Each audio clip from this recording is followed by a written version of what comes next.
नमस्कार दोस्तों, मैं आपका हार्दिक स्वागत करता हूं मार्गदर्शक रवि सर यूट्यूब चैनल पे। आज अपने जो चैप्टर पढ़ेंगे वो राजस्थान के दुर्गों के बारे में पढ़ेंगे। राजस्थान आर्ट एंड कल्चर में जो इम्पोर्टेंट चैप्टर आता है राजस्थान के दुर्ग। आज अपने राजस्थान के दुर्गों के बारे में पढ़ना है कि राजस्थान के दुर्गों से अपने से क्या क्या महत्वपूर्ण क्वेश्चन पूछे जाते हैं और राजस्थान के कौन कौन से ऐसे दुर्ग हैं जो राजस्थान में अपने एग्जाम के लिए इंपॉर्टेंट बनते हैं। आज उन दुर्गों की अपने इंपॉर्टेंट बात करेंगे। तो आज जिस दुर्ग के बारे में अपने बात करेंगे वो राजस्थान का बलिदान व शौर्य के लिए जाना गया दुर्ग। आज अपने चित्तौड़ दुर्ग की बात करेंगे। किस दुर्ग की दोस्तों? चित्तौड़ दुर्ग की। तो याद रखोगे जो आज अपना इंपॉर्टेंट चैप्टर रहेगा किस दुर्ग पे मुख्य बात करेंगे। एग्जाम में सर किस तरीके से क्वेश्चन पूछे जाते हैं, आज उन सारे के सारे तथ्यों के अपने बात करेंगे।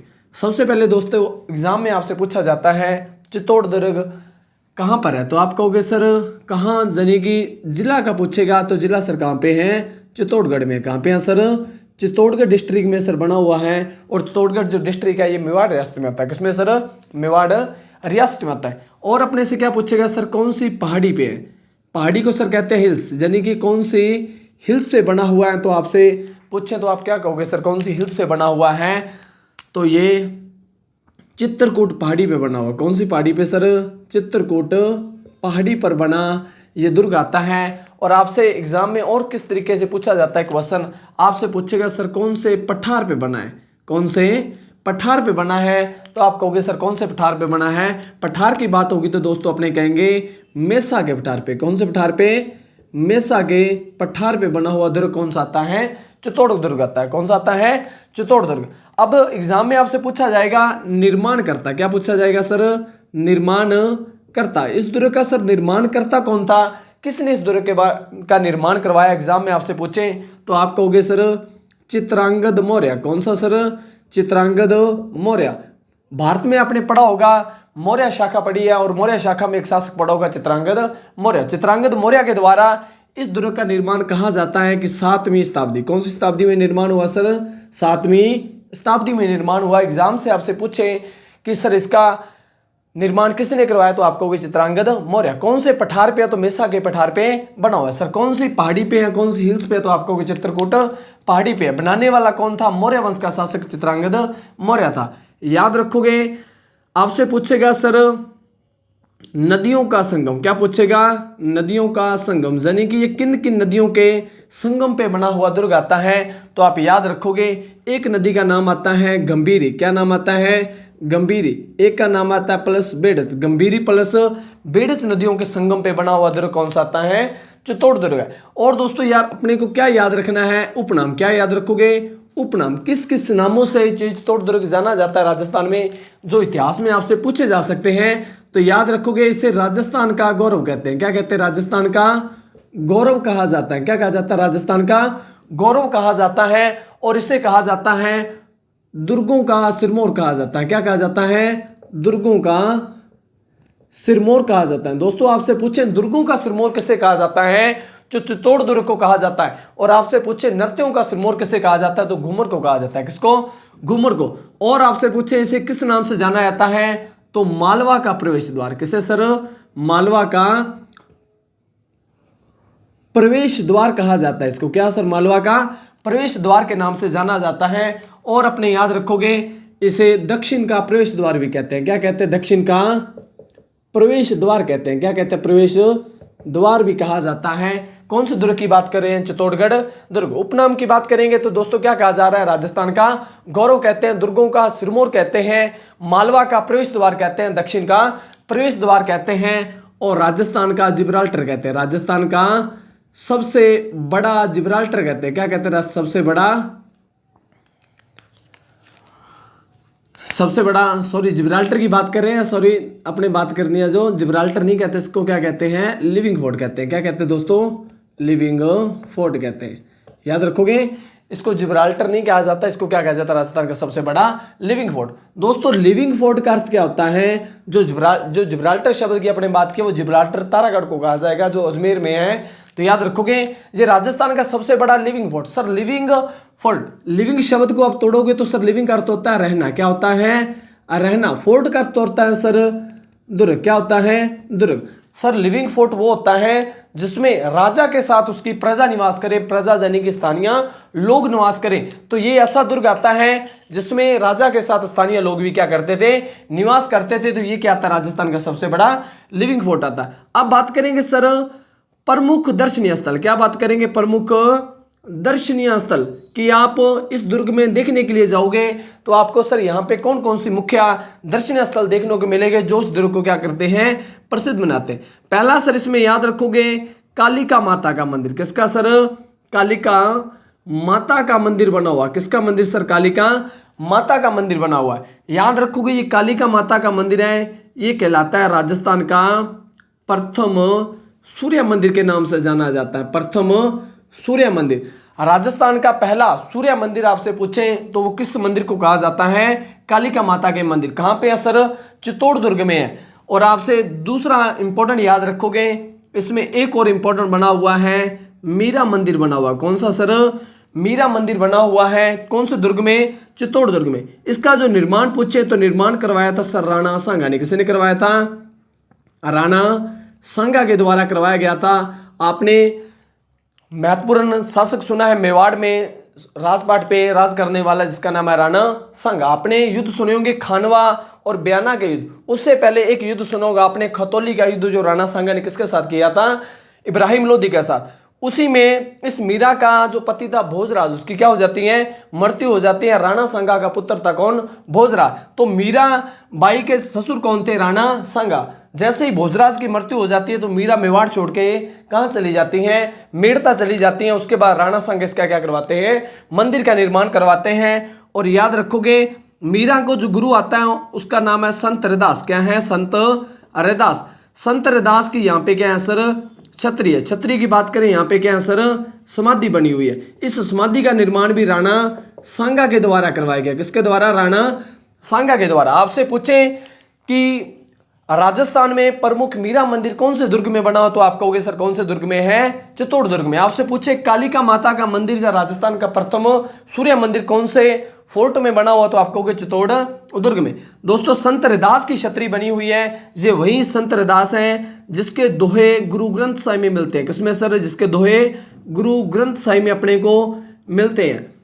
और याद रखोगे, और अपने धार्मिक स्थलों की बात करें तो सर इसमें और कौन सा आता है, तो इसमें चल फिरसा। किसकी सर, चल फिरसा पीर की दरगाह आती है। किसकी सर, चल फिरसा पीर की दरगाह इसमें बनी हुई है। चल फिरसा पीर की दरगाह बनी हुई। और अपने बात करें तो इसमें 9 गजा पीर की दरगाह बनी हुई। किसकी, 9 गजा पीर की भी दरगाह बनी हुई है। किसकी बनी हुई, 9 गजा पीर की दरगाह भी बनी हुई है। मुस्लिम धर्म को एकत्रित करने वाला ये दुर्ग भी जाना जाता है क्योंकि इसमें उनके 2 मुख्य सूफी संतों की क्या बनी हुई है सर, दरगाह बनी हुई। एक का नाम अपने बात की चल फिरसा पीर, तो दूसरा कौन सा सर, 9 गजा पीर की दरगाह। और अपने बात करें सर इसमें क्या कौन सा मंदिर आता है तो उसमें शमीदेश्वर मंदिर आता है। कौन सा आता है, शमीदेश्वर मंदिर बना हुआ। इस शमीदेश्वर मंदिर को मोक्कल मंदिर के भी नाम से जाना जाता है और इसको मोक्कल मंदिर भी कहते हैं और इसको सर त्रिभुवन नारायण मंदिर भी कहते हैं। क्या कहते हैं, त्रिभुवन नारायण मंदिर के नाम से भी जाना जाता है। याद रखोगे इस शमीदेश्वर मंदिर की बात करें, इसका जो निर्माण करवाया था वो करवाया था भोज राजा परमार। किसने करवाया था, भोज राजा परमार के द्वारा इसका क्या करवाया गया था, निर्माण। लेकिन कालांतर में बात करें इस दुर्ग का पुनः निर्माण करवाया था किसने, मोक्कल। महाराणा कुंभा के पिता मोक्कल के द्वारा इसका क्या करवाया गया, पुनः निर्माण करवाया गया। इसके बाद इसका नाम क्या पड़ा, मोक्कल मंदिर के नाम से जाना गया। याद रखोगे त्रिभुवन नारायण मंदिर, याद रखोगे ये मंदिर किसको डेडिकेट है, समर्पित किसको है, तो शिव को है। किसको है, शिव को। यहाँ पे शिव की 3 मुख वाली मूर्ति यहाँ पे क्या है सर, लगी गई है, तो इसलिए इसे क्या कहते हैं, त्रिभुवन नारायण मंदिर के नाम से जाना जाता है। आपसे पूछे प्रसिद्ध शमीदेश्वर मंदिर या मोक्कल मंदिर की बात करें या त्रिभुवन नारायण मंदिर, एक ही मंदिर के नाम आते हैं। ये कहाँ पे है सर, तो चित्तौड़ दुर्ग में। आप याद रखोगे इस दुर्ग की आकृति, क्या याद रखोगे, आकृति की बात करोगे तो आपसे पूछेगा आकृति किस तरीके की, स्ट्रक्चर की बात होगी तो वेल मछली के आकार का। किसका सर, वेल मछली के आकार का ये दुर्ग आता है। और कहां पे आता है सर, चित्तौड़गढ़ में आता है। चित्तौड़गढ़ में बने होने के कारण नाम क्या पड़ा सर, चित्तौड़गढ़ दुर्ग पड़ा। लेकिन उपनामों में बात की अपने कि राजस्थान का गौरव कहलाया जाने वाला। सर गौरव क्यों, क्योंकि राजस्थान में सबसे ज्यादा अपने कहें बलिदान, जिस धरती पे बलिदान हुआ है, जहां पे राजाओं ने शासन करते हुए बलिदान दिया, उस दुर्ग में सबसे ज्यादा जो महत्वपूर्ण दुर्ग आता है वो कौन सा आता है? चित्तौड़ दुर्ग आता है। इसलिए इसे राजस्थान का क्या कहा जाता है? गौरव कहा जाता है। और दुर्गों में सर्वश्रेष्ठ होने के कारण क्या कहा जाता है? दुर्गों का सिरमौर कहा जाता है, मालवा का प्रवेश द्वार कहा जाता है, और इसे दक्षिण का प्रवेश द्वार कहा जाता है। दक्षिण में बसा होने के कारण क्या है सर? इसे दक्षिण का प्रवेश द्वार कहा जाता है। और अपने चित्तौड़ दुर्ग के बारे में बात करेंगे तो इसमें इंपॉर्टेंट चीजें आती है सर, ऐतिहासिक घटनाएं। क्या सर? ऐतिहासिक घटनाएं। इसमें सर कौन कौन सी ऐतिहासिक घटनाएं हुई है जो इतिहास में क्या है सर? चर्चित है। एग्जाम में आपसे पूछी जाती है सर, ये दुर्ग अपने शाकों के लिए जाना गया। किसके लिए सर? शाकों के लिए। तो इसमें सर शाके हुए सबसे ज्यादा। कितने शाके सर? 3। ऐतिहासिक घटनाओं की बात करेंगे कि इसमें सर क्या हुआ है? सबसे ज्यादा राजस्थान में शाके हुए। सर कितने शाके? 3। सर शाके क्या होते हैं? सबसे पहली बात तो है ना, तो शाके से आप याद रखोगे, शाका होता है सर, उसमें 2 प्रथाओं को निभाया जाता है। एक होता है सर केसरिया। क्या होता है? केसरिया। और एक होता है सर जोहर। सर केसरिया और जोहर होता है क्या? सबसे पहले क्वेश्चन अपना ये बनता है। सर केसरिया क्या होता है? फॉर एग्जाम्पल मान लो चित्तौड़ दुर्ग में कोई भी शासक है। क्या है? कोई भी शासक। चित्तौड़ दुर्ग में कोई शासक है, उस पर किसी भारी शक्ति ने क्या कर दिया? आक्रमण कर दिया। और यहां पे चित्तौड़ दुर्ग में जो शासक रह रहे हैं वो अपनी प्राणों की रक्षा के लिए इस युद्ध को क्या करें? लड़े, यानी कि इसमें वीरता दिखाएं, और इस युद्ध में क्या ना करें? वो अपनी पीठ दिखा के इस युद्ध से बाहर ना हो। फॉर एग्जाम्पल कह सकते हैं कि जब डू और डाई की परिस्थिति हो जाती है और मेवाड़ के शासक उसको रस्म को निभाते थे, उसे क्या कहते थे? केसरिया। यानी कि फॉर एग्जाम्पल अपने कहें कि जब ये युद्ध भूमि में जाते थे तो क्या करते थे? केसरी रंग का सिर पे वस्त्र धारण कर लेते थे, जिसे क्या कहते थे? केसरिया कहते थे। जोहर क्या होता है? तो यहां पर जितनी भी रानी होती थी, दासी होती थी, वो एक प्रथा का सम्मान करती थी, जिसे कहते थे सर जोहर। जोहर क्या होता है? तो याद रखोगे, राजा जहां पर सेना से अगली विपरीत सेना से लड़ने के लिए क्या हो जाते थे? तैयार होते थे, तो केसरिया कर देते थे, यानी कि केसरी रंग की पगड़ी को धारण। तो यहां पे जो रानी होती थी वो अग्निकुंड को जलाकर क्या करती थी? अपने अस्तित्व की रक्षा करती थी, यानी कि अपने प्राणों की आहुति को दे देती थी। याद रखोगे कितने शाखे हुए? इसमें 3 शाखे। अपने बात की थी प्रथम शाखे की। किसकी सर? प्रथम शाखा आपसे पूछा जाएगा सर कब हुआ? तो आप कहोगे 1303 में हुआ। 1303 में हुआ, लेकिन याद रखोगे उस समय शासक, उस समय आपसे शासक पूछा जाएगा तो शासक का नाम आता है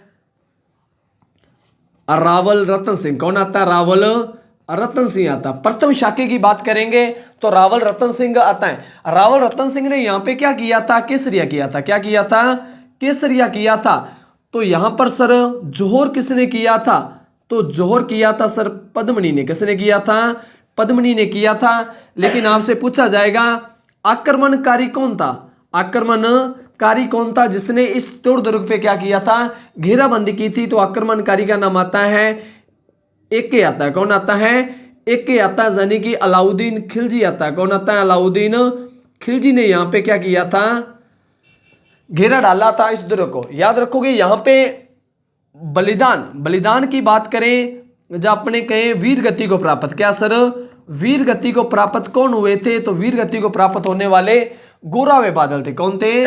गोरा व बादल यहां पे क्या हुए थे? वीर गति को प्राप्त हुए थे। और याद रखोगे प्रथम शाखे में आपसे पूछा जाएगा यहां पे विश्वासघात। क्या सर? विश्वासघात करने वाला कौन था? तो विश्वासघात करने वाला राघव चेतन था। कौन था? राघव चेतन था।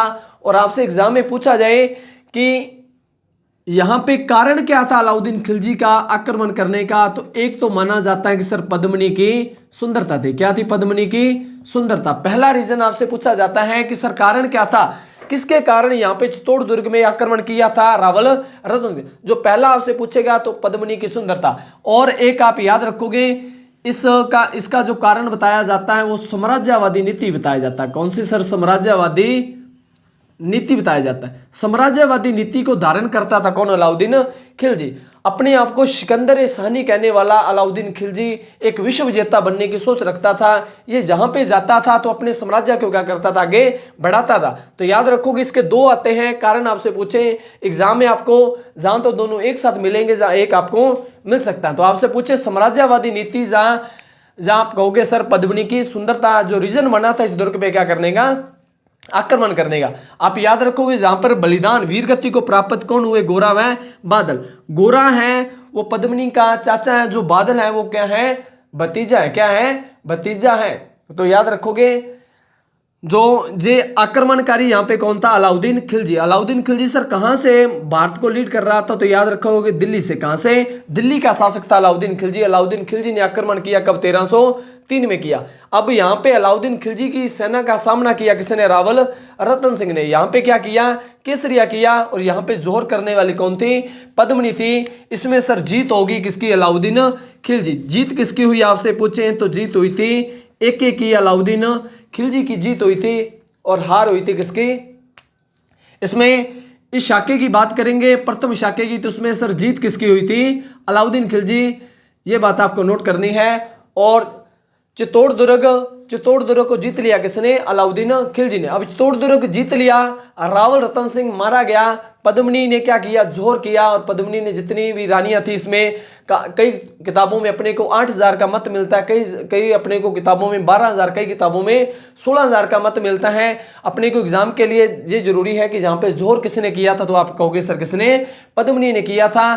कितनी रानियों के साथ किया था, अलग अलग किताबों में अलग अलग मत मिलता। अपने को याद रखोगे जोहर करने वाली जो मुख्य रानी थी वो कौन थी, पद्मिनी थी। यहाँ पे केसरिया करने वाला कौन था, रावल रतन सिंह था। जब केसरिया व जोहर प्रथाएं एक साथ होती है तो उसे क्या बोलते हैं, अपने शाखा बोलते हैं। तो ये राजस्थान का दूसरा शाखा था। मेवाड़ का क्या था, प्रथम शाखा। तो जो कौन से दुर्ग में हुआ, चित्तौड़ दुर्ग में हुआ। किसके समय हुआ, तो अपने कहोगे अलाउद्दीन खिलजी के समय हुआ था। अब अपने इंपॉर्टेंट बातें सर और बात करेंगे, कौन सी ऐतिहासिक घटनाएं इससे जुड़ी हुई है। तो एक बार अपने इसे फिर कर लेते हैं और अपने बात करते हैं इस दुर्ग के आगे की कि सर इसमें कौन कौन सी आगे की ऐतिहासिक घटनाएं जुड़ी हुई, जो एग्जाम में अपने लिए क्या बनती है, इंपॉर्टेंट बनती है। ये अपने बात की है प्रथम शाखे की, किसकी, प्रथम शाखे की। अब बात करेंगे सर दूसरा शाखा। दूसरा शाखा कब हुआ, तो 1534 में हो। कब हुआ, 1534 में हुआ। याद रखोगे उस समय चित्तौड़ दुर्ग का जो शासक होगा, जो शासक का नाम होगा, उसका नाम होगा विक्रमादित्य। नाम क्या होगा, विक्रमादित्य होगा। लेकिन याद रखोगे यहां पे जो संरक्षक, क्या याद रखोगे, संरक्षक यानी कि विक्रमादित्य के राजपाट को संभालने वाला कौन था, तो संरक्षक इसकी माता थी, जिसका नाम था हाड़ी रानी कर्मावती। नाम क्या था, हाड़ी रानी कर्मावती। याद रखोगे 1534 के शाके की बात करेंगे, उसमें प्रथम जो योगदान रहेगा वो हाड़ी रानी कर्मावती। सर क्यों रहेगा, क्योंकि विक्रमादित्य राजपाट में बैठा हुआ, लेकिन इसकी आयु मानी जाती है कि 13 वर्ष या 14 वर्ष का ये शासक था उस समय। तो यहां पे राजपाट, अपने पुत्र के राजपाट को कौन संभाल रही है, हाड़ी रानी कर्मावती। तो याद रखोगे यहां पे आक्रमणकारी कौन था, 1534 की बात करेंगे तो आक्रमणकारी सर बहादुर शाह था। कौन था, बहादुर शाह। सर बहादुर शाह कहां का शासक था, तो गुजरात का शासक था। कहां का सर, गुजरात के शासक बहादुर शाह ने इस बार क्या किया, आक्रमण किया। सर रीजन क्या था, कारण क्या था, तो याद रखोगे चित्तौड़ दुर्ग एक अपनी वीरता के लिए, बलिदान के लिए जाना गया है और राजस्थान के मजबूत दुर्गों में क्या है, माना जाता है। तो ये बहादुर शाह ने एक बात का फायदा उठाया कि जो मेवाड़ का जो शासक है वो एक बाल अवस्था में छोटा बच्चा क्या कर रहा है, यहाँ पे राजपाट को संभाल रहा है और उसके जो राजपाट संभालने में जो सहायता करी उसकी वो माता है। तो इस बात का फायदा उठा के बहादुर शाह ने इसको क्या किया, इस दुर्ग के चारों ओर घेराबंदी की। लेकिन हाड़ी रानी कर्मावती ने इस बार क्या नहीं किया, इस बार इस बहादुर शाह से क्या किया, युद्ध करने के लिए तैयार होगी। क्योंकि इससे पहले आपको पता है 1533 में भी इस पे क्या होता है, आक्रमण। आप याद रखोगे जब मेवाड़ पढ़ते हो तो मेवाड़ में विक्रमादित्य पढ़ते हो तो आपने बहादुर शाह के 2 आक्रमण सुने होंगे, एक 1533 में किया गया और एक 1534 में। लेकिन अपने को 1534 वाले बात करनी है क्योंकि इसमें सर क्या होगा, शाखा होगा। इस बार दोनों सेनाएं आमने सामने होगी। याद रखो कि 1533 वाला आपसे पूछा जाता है। 1533 में इस हाड़ी रानी कर्मावती ने इस बहादुर शाह से क्या की थी, संधि की थी। तो याद रखोगे इनके बीच प्रथम युद्ध की बात की जाए प्रथम युद्ध के यानी कि प्रथम आक्रमण की बात की जाए तो 1533 में होता है। कब होता है? 1533। लेकिन वो इतना इंपॉर्टेंट नहीं है क्योंकि उस समय क्या हो जाती है, इनके बीच संधि होती है और संधि के तहत इसको रणथंभौर दुर्ग दिया जाता है। अपने को चित्तौड़ दुर्ग के बारे में पढ़ना है कि चित्तौड़ दुर्ग में जो दूसरा शाखा हुआ है वो किसके नेतृत्व में हुआ है, कौन आक्रमणकारी था और किसने इस शाखे में अहम किरदार निभाया है केसरी अवैध जोर करने का। तो याद रखोगे आक्रमणकारी कौन था सर? बहादुर शाह था। आपसे पूछे कारण क्या था, तो याद रखोगे कारण था चित्तौड़ दुर्ग को फतेह करना। क्या था? चित्तौड़ दुर्ग को फतेह करना। ये कारण आता है, रीजन आता है, किसका आता है? इसका आता है क्योंकि यहाँ पर इसने क्यों फायदा उठाया इस चीज का, क्योंकि यहाँ पे जो इस दुर्ग को संभालने वाला कौन है? विक्रमादित्य, जो कि छोटी अवस्था में बाल अवस्था का बच्चा है। तो याद रखोगे यहाँ पे सर केसरिया किया। क्या सर? केसरिया भी हुआ था, लेकिन केसरिया सर यहाँ पे जो किया गया है वो ठाकुर बाघ सिंह ने किया था। किसने किया था? ठाकुर बाघ सिंह ने किया। ठाकुर बाघ सिंह कहाँ का शासक था? तो देवलिया का। कहाँ का? देवलिया। और देवलिया कहाँ पे है? प्रतापगढ़ में। कहाँ पे है? प्रतापगढ़। यहाँ पे जो विक्रमादित्य की बात करें, जो हाड़ी रानी कर्मवती की बात करें, इनका मुख्य सेनापति के रूप में जो शासक था उसका नाम था ठाकुर बाघ सिंह। ठाकुर बाघ सिंह इस बार क्या करेगा? केसरिया करेगा। केसरिया अर्थात अपने बात की है कि इस बार अलाउद्दीन, इस जिस तरीके से अलाउद्दीन खिलजी के साथ रावल रतन सिंह ने डू और डाई अपने कहेंगे एक युद्ध किया था कि जहां तो जीत जाएंगे जहां हार जाएंगे, यानी कि एक निश्चित युद्ध होगा जिसमें क्या होगी? हार जीत क्या होगी। तो याद रखोगे इसी तरीके से ठाकुर बाघ सिंह ने भी यहाँ पे डिसाइड कर लिया कि यहाँ पे क्या होगा? केसरिया होगा। हम चित्तौड़ दुर्ग किसको नहीं सौंपेंगे? गुजरात के शासक बहादुर शाह को। बहादुर शाह से हम क्या करेंगे? युद्ध करेंगे। तो यहाँ पर इसने क्या किया? केसरिया किया, यानी कि अपने सिर पे पगड़ी बांध ली। किस तरीके की? केसरिया रंग की। तो याद रखोगे यहाँ पर जोहर की प्रथा को किसने निभाया था? आपसे पूछा जाएगा जोहर किसने किया था? तो हाड़ी रानी कर्मवती ने। किसने किया? हाड़ी रानी कर्मवती ने किया। तो यहां पे जोहर किसने किया? हाड़ी रानी कर्मवती ने। लेकिन आपसे इंपॉर्टेंट पूछा जाता है एग्जाम में, यहां पे हाड़ी रानी कर्मवती ने यहां पे सहायता भी मांगी थी। क्या मांगी थी? सहायता मांगी थी। वो दिल्ली का शासक उस समय था जिसका नाम था हुमायूं। क्या था? मुगल बादशाह हुमायूं से क्या मांगी थी? सहायता मांगी थी। लेकिन हुमायूं याद रखोगे इस समय किसी चीज में व्यस्त था। तो हुमायूं इंपॉर्टेंट याद रखोगे, हुमायूं इस समय कलिंजर दुर्ग में क्या था? बिजी था, व्यस्तम था। कलिंजर दुर्ग में लड़ने के लिए क्या था? बिहार में ये युद्ध लड़ रहा था, इसलिए ये सहायता के लिए नहीं आ पा रहा। कुछ किताबें कहती हैं कि हुमायूं इसमें सहायता के लिए कहां पहुंचा था? इस में पहुंचा था, लेकिन तब तक बहादुर शाह इसको क्या कर चुका था? फतेह कर चुका था। अपने कह सकते हैं अर्थात हुमायूं ने रक्षा करने की, इनकी सहायता करने की क्या की थी? कोशिश की थी। लेकिन हुमायूं क्या टाइम पे नहीं पहुंच पाया, समय पे नहीं पहुंच पाया। तो ये बात याद रखोगे। आपसे पूछा जाएगा 1534 के शाके में किस मेवाड़ की किस रानी ने मुगल बादशाह हुमायूं से सहायता मांगी थी? तो आप कहोगे सर उसका नाम क्या है? तो उसका नाम आता है सर हाड़ी रानी कर्मवती आती है। वही हाड़ी रानी कर्मवती है जो एक मेवाड़ के प्रतापी शासक राणा सांगा की क्या आती हैं? पत्नी आती हैं। उसने जब इसका पुत्र बाल अवस्था में था तो इसको जब घेराबंदी हुई तो इसने मुगल बादशाह से कौन से शरण मांगी थी? तो याद रखोगे ये हुआ था मेवाड़ का।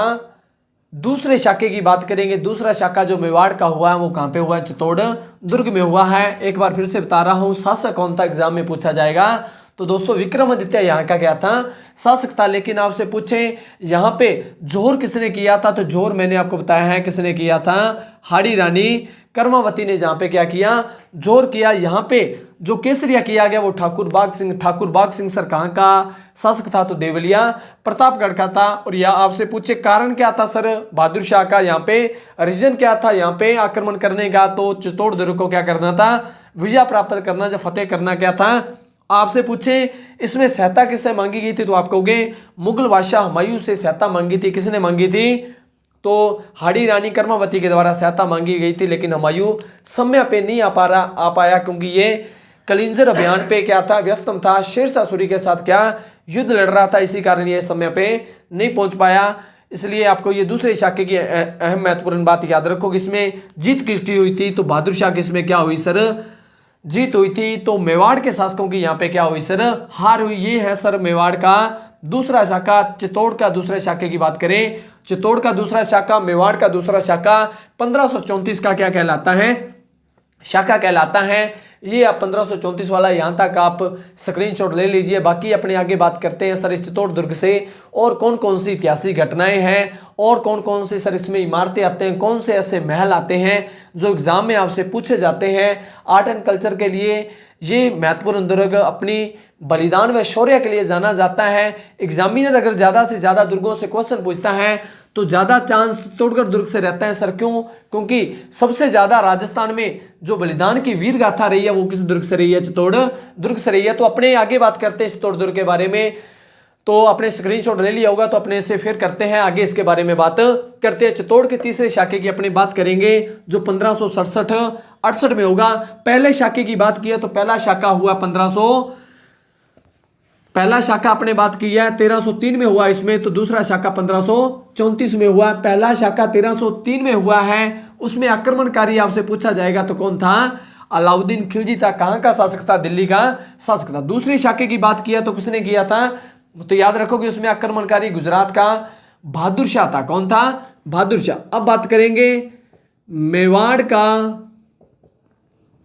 तीसरा शाखा, तीसरा शाखा जहां इसी को कहेंगे सर चित्तौड़ का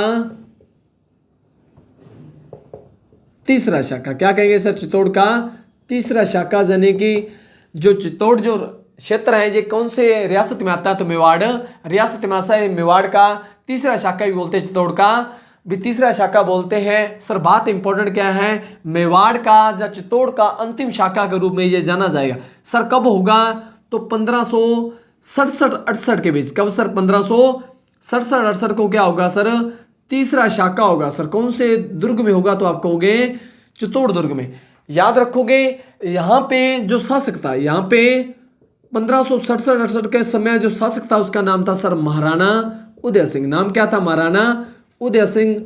वही महाराणा उदय सिंह जिसका एक राजस्थान में वीर पुत्र,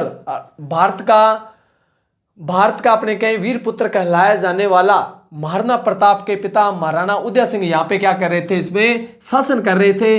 याद रखोगे यहाँ पे सर कौन सी घटना हुई थी कि यहाँ पे सर क्या हुआ, शाका हुआ। तो याद रखोगे यहाँ पे सर, याद रखोगे आक्रमणकारी, क्या सर, आक्रमणकारी। यहाँ पे उदय सिंह पे आक्रमण किसने किया था, तो आक्रमणकारी कौन था सर, अकबर था। कौन था, अकबर था। तो याद रखोगे मुगल बादशाह अकबर के द्वारा यहाँ पे क्या किया गया था, आक्रमण किया गया था। लेकिन आपसे पूछे सर यहाँ पे भी रीजन पूछे, कारण क्या था सर, तो कारण कहोगे बाज बहादुर को शरण देना। किसको शरण देना, बाज बहादुर को शरण देना, बाज बहादुर को शरण देना। यानी कि जो अकबर का कहेंगे जो दुश्मन था बाज बहादुर, उसको क्या दी थी सर, शरण दी थी। किसने दी थी, महाराणा उदय सिंह ने दी थी। तो अकबर ने यहां पर बाज बहादुर को वापस लौटाने की बात की थी। तो महाराणा उदय सिंह कहते हैं कि हम वो राजपूत शासक हैं जो अपने अतिथि को, अपने शरणार्थी को कभी भी मौत के घाट में नहीं जाने दे सकते ना। तो अकबर को सौंपा नहीं था। यानी कि अकबर को बाज बहादुर लौटाने की जब बात की गई थी तो बाज बहादुर को सेफ रखा गया था, किसके द्वारा, महाराणा उदय सिंह के द्वारा। तो अकबर ने इसी बात को लेके इस चित्तौड़ दुर्ग पे 1567-68 में क्या किया था, आक्रमण किया था। तो यहां पर याद रखोगे केसरिया, क्या याद रखोगे, केसरिया। तो फिर यहां पे केसरिया किसके द्वारा किया गया था, तो यहां पे जयमल मेड़तिया, किसके द्वारा, जयमल मेड़तिया। प्लस में सर कौन था, फत्ता सिंसोदिया। कौन था, फत्ता सिंसोदिया। सर जयमल मेड़तिया पीछे नाम रिप्रेजेंट अपने को क्या कर रहा है कि ये मेड़ता नगौर का शासक था। कहां का, मेड़ता नगौर का। जो फत्ता सिंसोदिया है तो आप कह सकते हो ये सिंसोदिया जो नाम के पीछे लग रहा है ये मेवाड़ का शासक था। क्या था, मेवाड़ का शासक था। तो यहाँ पे जयमल मेड़तिया, फत्ता सिंसोदिया, प्लस इनके जो साथ दिया वो वीर कल्लाजी राठौड़ थे। कौन थे, वीर कल्लाजी राठौड़। वीर कल्लाजी और राठौड़ ने यहाँ पे क्या किया सर, इस केसरिया करने में क्या किया सर, सहयोग किया। आपसे एग्जाम में जो मुख्य नाम पूछे जाते हैं केसरिया में वो जैमल मेड़तिया व फत्ता सिंसोदिया का आता है। लेकिन सर तीसरा व्यक्ति भी आपसे पूछा जाए तो उसका नाम आता है वीर कल्लाजी राठौड़, जिसने केसरिया करने में क्या किया था, सहयोग किया था। यहां पे सर आपसे पूछे जोर, क्या पूछे, जोर किसके द्वारा किया गया था, तो जोर किया गया था यहां पर किसकी सर, फत्ता सिंसोदिया की पत्नी, किसकी सर, फत्ता सिंसोदिया की पत्नी, फत्ता सिंसोदिया की पत्नी आती है दोस्तों, उसका नाम आता है फूल कंवर। नाम क्या आता है, फूल कंवर आता है। कौन आता है, फूल कंवर आता है। तो याद रखोगे यहां पे सर केसरिया करने वाले जैमल मेड़तिया व फत्ता सिंसोदिया प्लस वीर कल्लाजी राठौड़ थे। तो यहां पे जोहर करने वाली जो रानी थी उसका नाम आता है फूल कंवर। कौन आते हैं, फूल कंवर। किसकी पत्नी है सर, फत्ता सिंसोदिया की। तो आप कह सकते हो कि पत्ते को क्या लगे थे सर, फूल लगे थे। क्या लगे थे, फूल लगे थे। इस अभियान की बात करें कब सर, 1567-68 की। यहां पे सर वीर गति को प्राप्त होने वाले कौन थे सर, वीर गति को प्राप्त होने वाले याद रखोगे जैमल मेड़तिया। कौन सर, जैमल मेड़तिया था सर। प्लस में कौन था, फत्ता सिंसोदिया था। कौन था, फत्ता सिंसोदिया। और साथ में थे वीर कल्लाजी राठौड़ ने यहां पे क्या दिया, बलिदान दिया था। इस अभियान की बात करें तो उसमें सर विजय किसकी होती है, जीत किसकी होती है, अकबर की जीत होती है। महाराणा उदय सिंह की क्या होती है, हार होती है। महाराणा उदय सिंह इस शाके की बात करें इस अभियान में वीर कल्लाजी राठौड़ जैमल मेड़तिया व फत्ता सिंसोदिया के साथ मिलके अकबर का सामना नहीं करते, क्योंकि यहां पे जैमल मेड़तिया फत्ता सिंसोदिया व वीर कल्लाजी राठौड़ के द्वारा इस महाराणा उदय सिंह को इस दुर्ग से कुंभलगढ़ दुर्ग में भेज दिया जाता है, जिसके कारण यही अकबर की सेना से लड़ते हैं। लेकिन याद रखोगे जैमल मेड़तिया व फत्ता सिंसोदिया की वीरता से प्रभावित हो गया था, कौन हो गया था, अकबर। तो याद रखोगे अकबर ने इनकी मूर्तियों को स्थापित किया था। तो याद रखोगे आपसे पूछे जैमल मेड़तिया व फत्ता सिंसोदियों की मूर्तियां बनाई थी, गजारूढ़ मूर्तियां। कौन से सर, गजारूढ़ मूर्तियां। कहां पे बनाई थी, तो आगरा के दुर्ग में। तो आप कहोगे सर इस अभियान से प्रसन्न होकर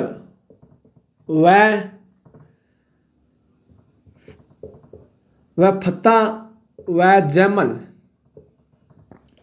की वीरता को